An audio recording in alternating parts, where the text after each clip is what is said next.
Hello my dear student, कैसे हैं आप सभी। चलिए, आज का हमारा जो लेक्चर रहेगा वो रहेगा जर्नल बेस्ड लेक्चर। जर्नल की कुछ बेसिक टर्मिनोलॉजी हम डिस्कस करेंगे बेटा। यहाँ पर जो मेन कुछ वर्ड हैं जो जर्नल करते हुए हमें हेल्प करते हैं, तो हम उसको कैसे रिकॉर्ड करने से पहले सीखना है, क्या उसके रूल्स रेगुलेशन हैं, जरा उन पर फोकस करेंगे। कुछ वर्ड आज हम डिस्कस करने के लिए आए हैं। तो देखिए, सबसे पहला वर्ड हमारा रहेगा गुड्स बेटा। तो गुड्स क्या है?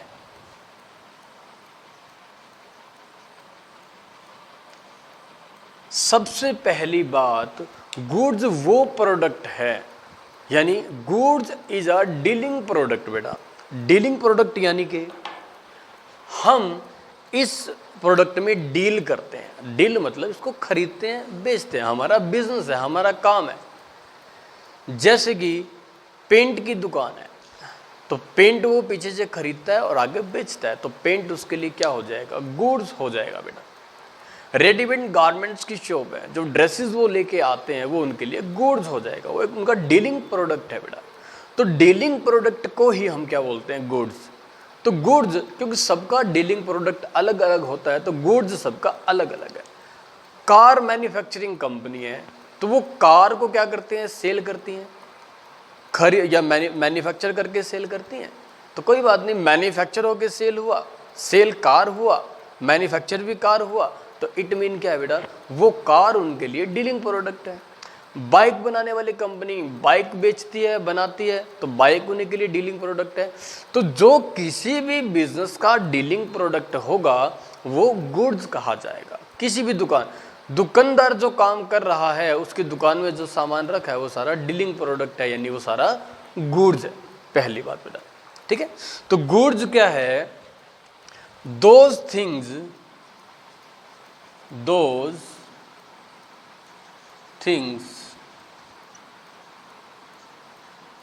which are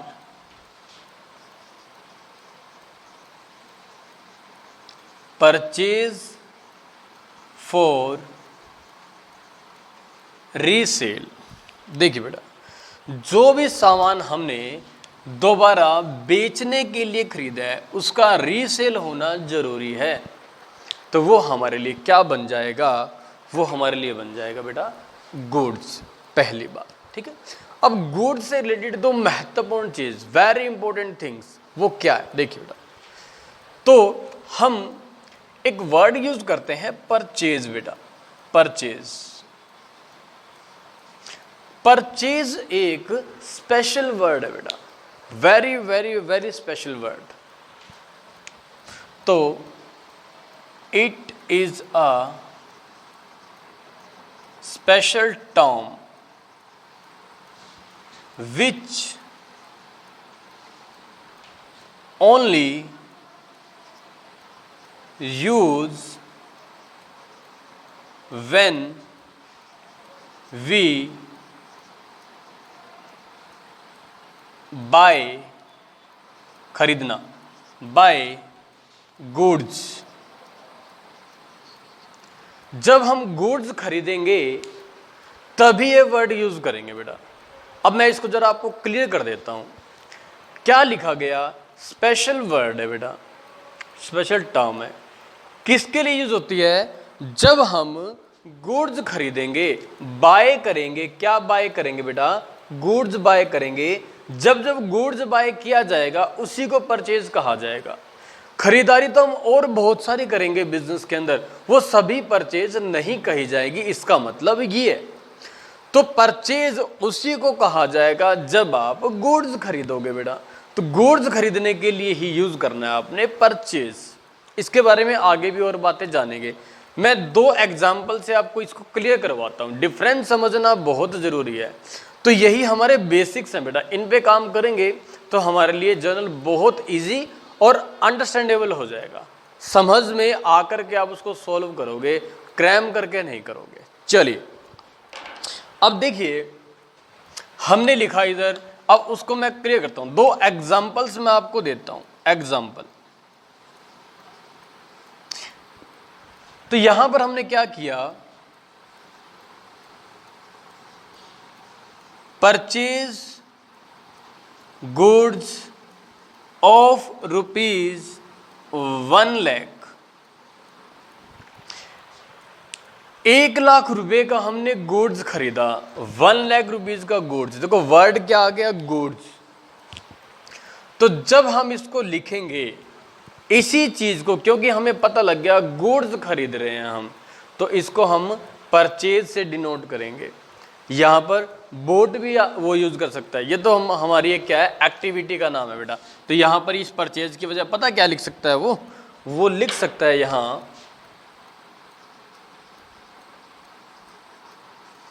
boat goods ₹1,00,000। तो वो परचेज वर्ड को हम परचेज नहीं कहते बेटा, परचेज उसी को कहेंगे जब हम गुड्स खरीदेंगे। तो इस लाइन के अंदर ये हमारा जो 1,00,000 रुपए की है वो परचेज कही जाएगी बेटा। डेबिट करना है, क्रेडिट करना है, ये बाद में हम अभी इसके बाद समझेंगे। तो इसके साथ एक कंपैरिजन एग्जांपल लिखता हूं मैं आपके लिए, वो लिखता हूं परचेज फर्नीचर ऑफ ₹1,00,000। अगर हम 1,00,000 रुपए का फर्नीचर खरीद रहे हैं, फर्नीचर हमारी बेटा फिक्स एसेट्स होती है, फर्नीचर हमारी क्या होती है, फिक्स एसेट्स।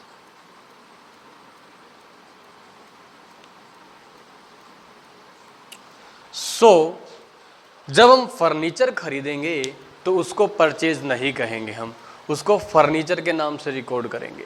तो दोनों में कंपैरिजन देखो बेटा क्या है, ये तो हम फिक्स एसेट्स खरीद रहे हैं जिसको लॉन्ग टर्म तक यूज करेंगे, और ये हम क्या कर रहे हैं, गुड्स खरीद रहे हैं जिसको हम बेचेंगे। गुड्स मतलब क्या, इसको हमने खरीदा तो क्या करेंगे, बाद में इसको बेच देंगे बेटा।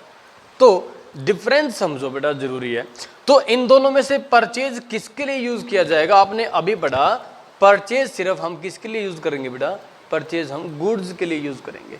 तो पहली एंट्री के लिए हम परचेज वर्ड यूज करेंगे, दूसरी एंट्री के लिए हम फर्नीचर वर्ड यूज करेंगे बेटा, इसको हम परचेज नहीं कहेंगे। तो आपको बड़े आराम से समझ में आनी चाहिए ये बातें बेटा। डिफरेंस हमने कर लिया। तो जब गुड्स खरीदोगे उसको परचेज कहोगे, और जब कोई और चीज़ खरीदोगे उसको आप फिक्स एसेट्स की परचेज कहोगे, और उसको उस एसेट्स के नाम से लिखा जाता है। उसके रूल्स हमने ऑलरेडी डिस्कस कर लिए बेटा। और देखिए ऐसे ही हम डिस्कशन करेंगे सेल के बारे में। सेल क्या है, अब बिल्कुल सेल भी ऐसे ही है बेटा। सेल और परचेज के बारे में कुछ बातें और डिस्कस करेंगे। इनको डेबिट या क्रेडिट करने का रूल क्या रहेगा वो भी हम अभी थोड़ी देर बाद डिस्कस करेंगे बेटा, ठीक है। चलिए, तो तब सेल क्या है, ये भी एक पर्टिकुलर वर्ड है, it is a special word, ये भी एक स्पेशल वर्ड है। It is also a special term. तो इसको भी हम यूज करेंगे, which only use when we sold goods। मैं यहीं लिख देता हूं, sold goods। लो बेटा, जब आप गुड्स को बेचोगे उसी को क्या कहोगे, सेल कहोगे बेटा। गुड्स को बेचा जाना क्या कहलाएगा, सेल। गुड्स को खरीदा जाना क्या कहलाएगा, परचेज। सिंपल सी बात है। और क्वेश्चन में आपको मेंशन करेगा वो गुड्स वर्ड। जब गुड्स आएगा तो समझ जाना या तो वो परचेज होगी या वो सेल होगी। अगर वो कहे बाय गुड्स तो यानी परचेज किया है, और जब वो कहे सोल्ड गुड्स तो मान लो सेल किया है बेटा। इसके भी एग्जांपल देख लो कि क्योंकि बेच तो हम और भी चीज़ें सकते हैं। पुरानी कोई न्यूज़पेपर है उसको बेच दिया हमने, पुरानी कोई एसेट्स है उसको बेच दिया हमने, कोई चीज़ खराब होगी उसको बेच दिया हमने, लेकिन सबको हम सेल नहीं कहेंगे। Sale is a particular term which are use only for sale of goods. जब जब हम गुड्स सोल्ड करेंगे तभी हम उसको सेल कहेंगे। मैं तुम्हें ये समझाना चाह रहा हूँ बेटा, समझ में आ गई आपको बात। चलिए तो एग्जाम्पल देखिए इसमें। तो यहाँ एग्जाम्पल में हम लिख लेते हैं कि सोल्ड गुड्स ऑफ रुपीज 70,000। 70,000 का क्या बेचा गुड्स। तो इसको क्या कहोगे सर? इसको तो हम सेल कहेंगे। बिल्कुल बेटा, इसको आप सेल कहोगे। क्यों कहोगे सर? आपने अभी तो बताया था कि जब भी हम गुड्स को बेचेंगे तो वो सेल कहा जाएगा। बिल्कुल सही बेटा, जब भी हम गुड्स बेचेंगे वो सेल कहा जाएगा। दूसरी बात, sold old machine of rupees 70,000। अब बेटा देखो, क्या कहीं इसमें गुड्स वर्ड यूज हुआ? सर नहीं हुआ। क्या हम इसको सेल कहेंगे? सर नहीं कहेंगे। क्यों? क्योंकि सर इसमें गुड्स कहीं लिखा ही नहीं हुआ। बिल्कुल बेटा, तो क्योंकि इसमें हमने क्या बेची है?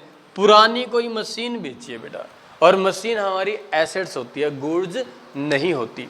तो हम यहाँ सेल यूज नहीं करेंगे, हम यहाँ पर यूज करेंगे मशीन का नाम, मशीनरी वर्ड यूज करेंगे बेटा हम यहाँ पर। तो आपको ये दो बातें समझ में आ गई। देखो दोबारा से रिपीट करता हूँ मैं सिंपली। गुड्स क्या है? जिसके हम डीलिंग करते हैं, यानी कि जिसको खरीदते हैं बेचने के लिए। एक बात, ठीक है। उसके बाद जब जब गुड्स खरीदेंगे उसको हम परचेज कहेंगे। तो गुड्स जो यूज करेंगे हम purchase word, purchase is a special term which are use when we purchase goods. Goods को खरीदो और परचेज लिख दो, गुड्स को बेचो और सेल लिख दो। कोई एसेट्स खरीदोगे तो उसको एसेट्स के नाम से रिकॉर्ड किया जाएगा, परचेज के नाम से रिकॉर्ड नहीं किया जाएगा। जब आप गुड्स बेचोगे उसको सेल कहोगे, और जब आप कोई एसेट्स बेचोगे तो उसको सेल नहीं कहेंगे, उसको हम उस एसेट्स के नाम से रिकॉर्ड करेंगे। ठीक है, ये तीन टर्म आपको समझ में आ गई। अब मैं दोबारा से परचेज और सेल के डेबिट या क्रेडिट करने के रूल्स पे आता हूं बेटा।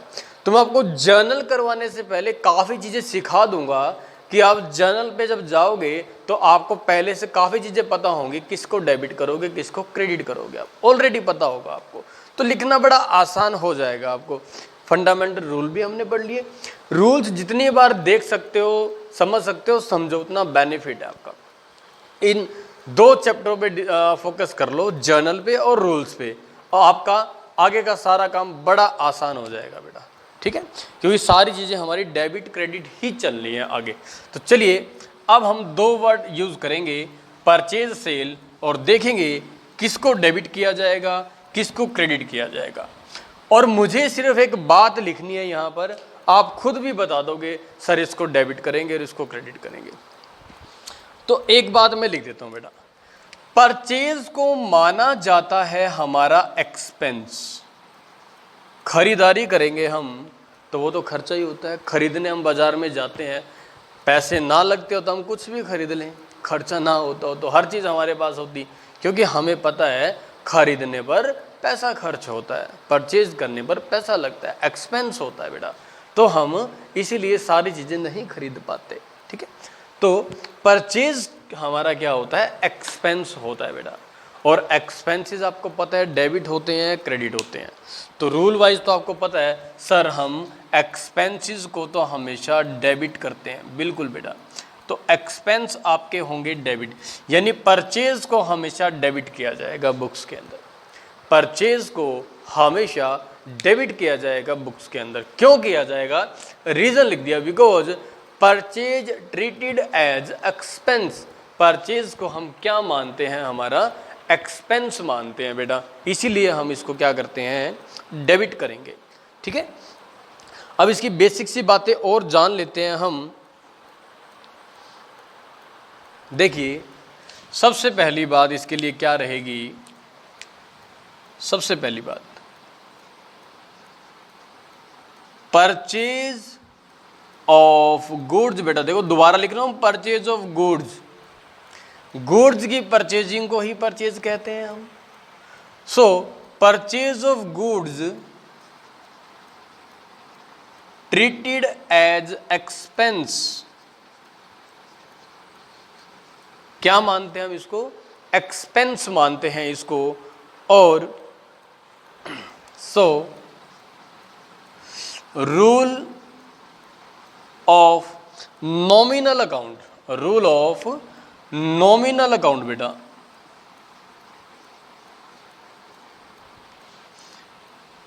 Apply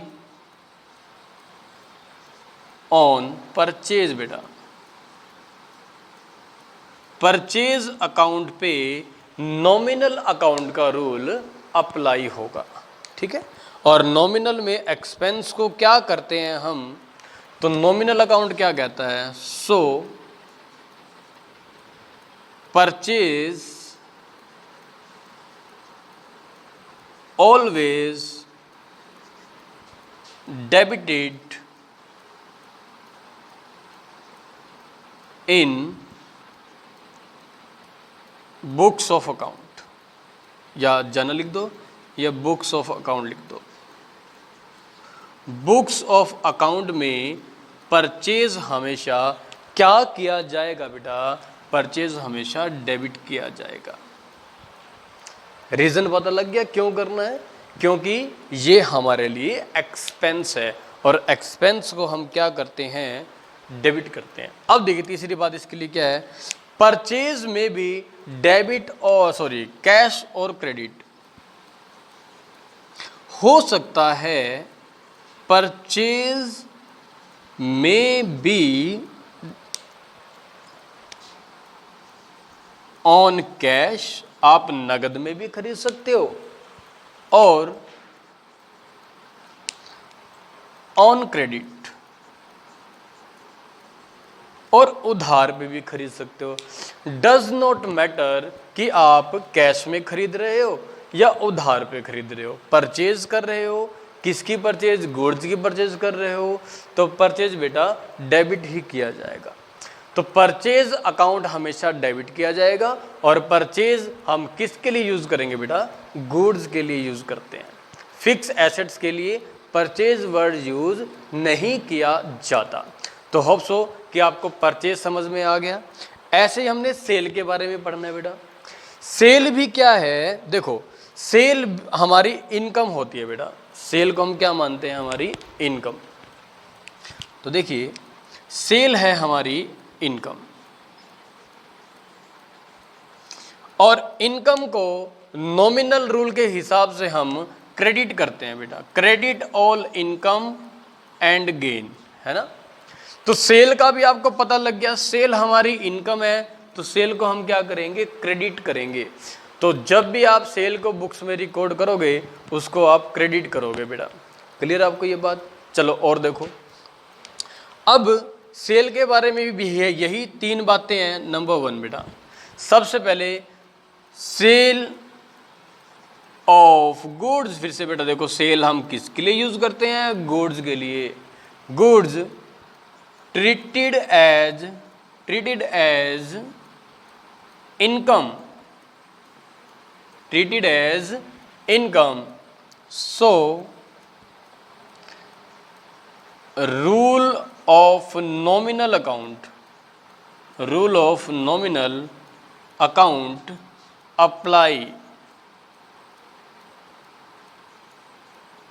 apply on sale account बेटा। तो बेटा यहां पर भी आप नॉमिनल का रूल लगाओगे, और नॉमिनल अकाउंट क्या कहता है, डेबिट ऑल एक्सपेंसेस और लॉसेस, क्रेडिट ऑल इनकम और गेन। तो बेटा सेल हमारी इनकम है, इनकम को हम क्या करेंगे, क्रेडिट करेंगे बेटा। चलिए उसके बाद दूसरी बात, क्योंकि ये नॉमिनल अकाउंट के अंदर आती है, so sale always credit, sale always credit in books of account. Books of account में सेल को हम हमेशा क्या करेंगे, क्रेडिट करेंगे। इसी तरीके से बेटा सेल भी हमारी दो तरीके की हो सकती है। Cell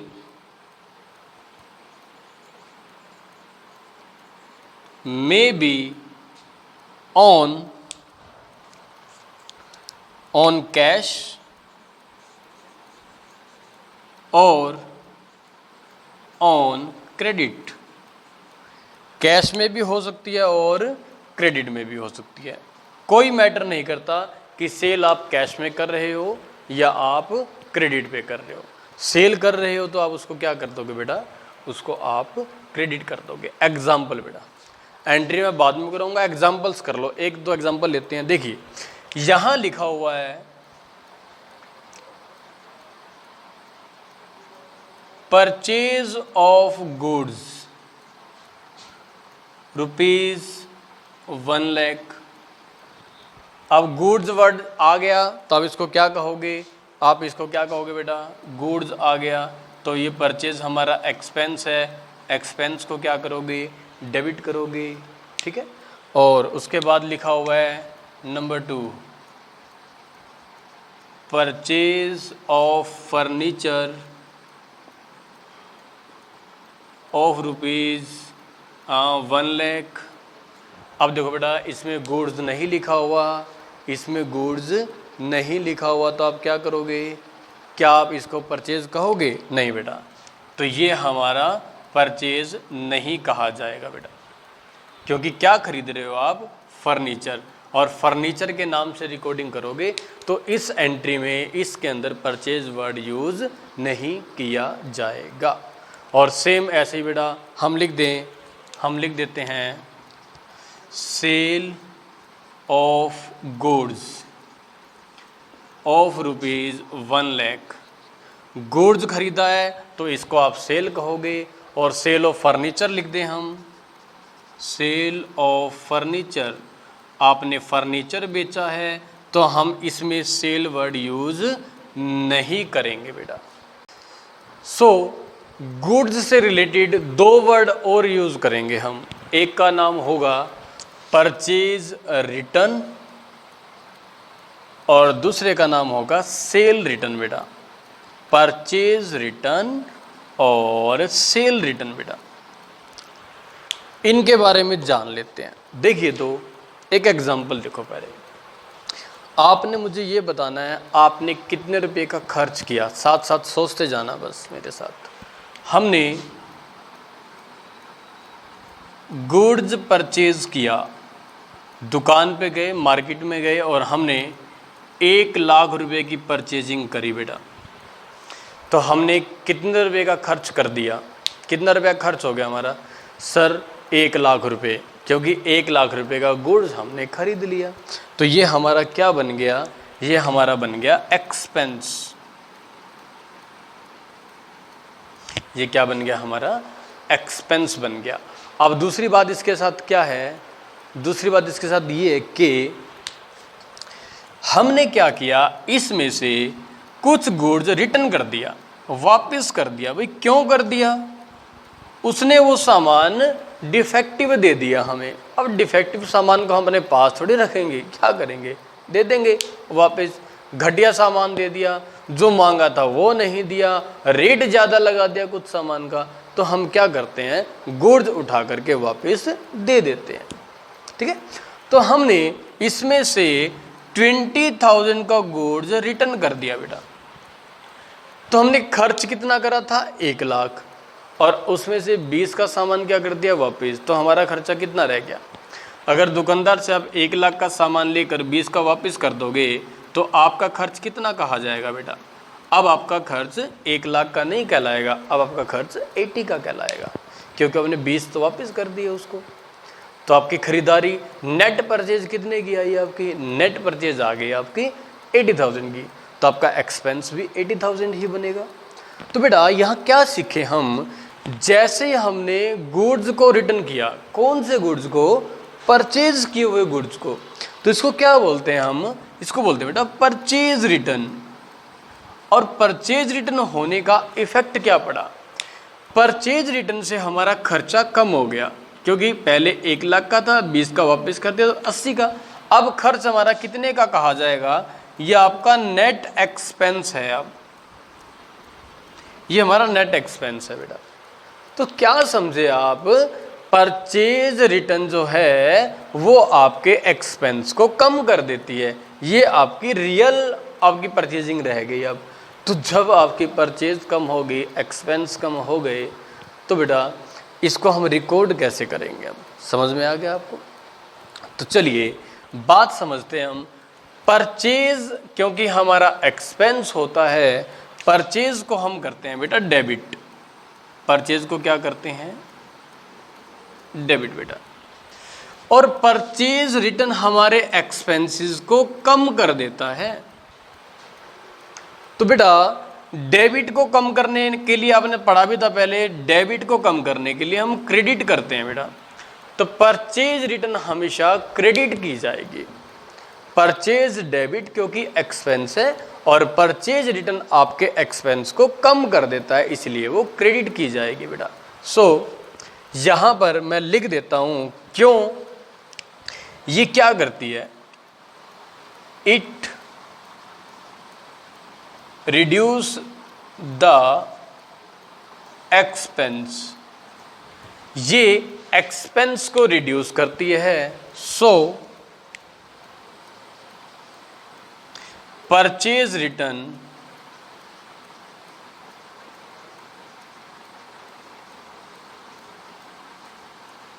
always be credit. इसी वजह से हम परचेज रिटर्न को क्या करेंगे, क्रेडिट करेंगे बेटा। तो परचेज रिटर्न हमेशा क्या की जाएगी, क्रेडिट की जाएगी। परचेज से रिवर्स चलेगा। परचेज डेबिट है तो रिटर्न क्रेडिट है। परचेज तो हमेशा डेबिट ही होती है क्योंकि हमारा एक्सपेंस होता है। रिटर्न हमारे एक्सपेंस को कम कर देती है। डेबिट को कम करने के लिए हम क्रेडिट करते हैं। लास्ट हमने जो अमेरिकन अप्रोच करी थी वहाँ भी पढ़ा था इसको, ठीक है, वही सेम चीज़। तो पता लग गया आपको कि क्यों हम परचेज रिटर्न को क्रेडिट करते हैं, क्योंकि हमारे एक्सपेंस को कम कर देती है बेटा। क्लियर। चलिए इसी की तरह हमारे पास क्या है, सेल रिटर्न है। तो सेल रिटर्न क्या है सर, सेल रिटर्न सेल को कम कर देगी, बिल्कुल सही है बेटा। सेल रिटर्न सेल को कम कर देगी। अब इसको हम क्या करते हैं, इसको सेल बना लेते हैं। गुड्स आपने क्या किया, गुड्स आपने सोल्ड किया, इसी चीज को आप गुड्स सोल्ड मान लो। सेम अमाउंट ले लेते हैं। हमने यहां कह दिया गुड्स सोल्ड, यानी कि गुड्स बेचा है तो सेल कहा जाएगा। और सेल हमारी इनकम होती है बेटा। सेल हमारी क्या होती है, इनकम होती है। सेल को हम हमेशा क्रेडिट करते हैं। लेकिन कस्टमर को सामान पसंद नहीं आया तो कस्टमर हमारे को क्या कर गया, सामान वापस कर गया बेटा, रिटर्न कर गया। 20,000 रुपये का सामान वापस कर गया तो हमारी नेट परचेज कितने की रहेगी, इसको बोलते हैं नेट सेल, सॉरी ये नेट सेल है, नेट इनकम। अब हमारी इनकम 1 लाख की नहीं कही जाएगी बेटा, अब हमारी इनकम क्या कही जाएगी, 80,000 की। सामान हमारा बिका ही 80,000 रुपये का है, 1 लाख का कहने के लिए बेच दिया, फिर वो हमें वापस कर गया तो हमारा सामान बिका कितने का, हमारा सामान बिका 80,000 रुपये का। तो बेटा सेल रिटर्न भी क्या करती है, हमारी सेल को रिड्यूस कर देती है बेटा। सेल को क्या कर देती है, रिड्यूस यानी कि कम कर देती है। तो सेल को हम क्रेडिट करते हैं इनकम मानकर, तो सेल का बैलेंस हो गया हमारा क्रेडिट, और क्रेडिट को कम करने के लिए अपोजिट चले जाएंगे डेबिट। तो बेटा सेल रिटर्न हमेशा क्या की जाएगी, देखो it reduce the income. Sale return हमारी इनकम को कम करेगी बेटा। Sales return account always be debit. इसीलिए इसको हम क्या करेंगे बेटा, हमेशा डेबिट करेंगे।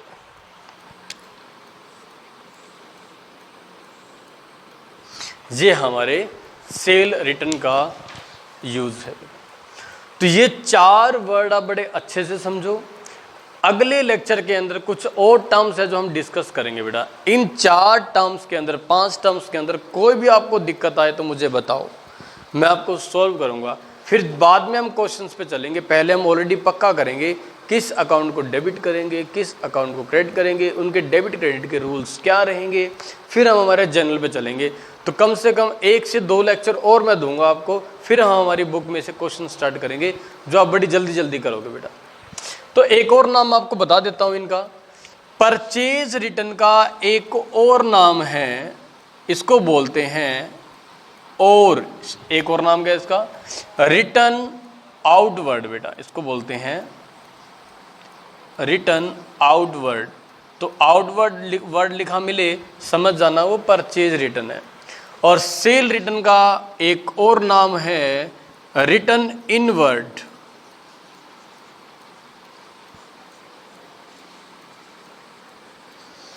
रिटर्न इनवर्ड बेटा। तो ये हमारे पास क्या है, ये बेसिक सी बातें हैं बेटा, इसको याद रखना। और अगले लेक्चर में कुछ और बेसिक बातों के साथ हम आएंगे और जर्नल को समझेंगे। ये कुछ लेक्चर आप बड़े अच्छे से कर लेना, आपको पूरी बुक में कहीं दिक्कत नहीं आने वाली बेटा। Okay, thank you, have a nice day.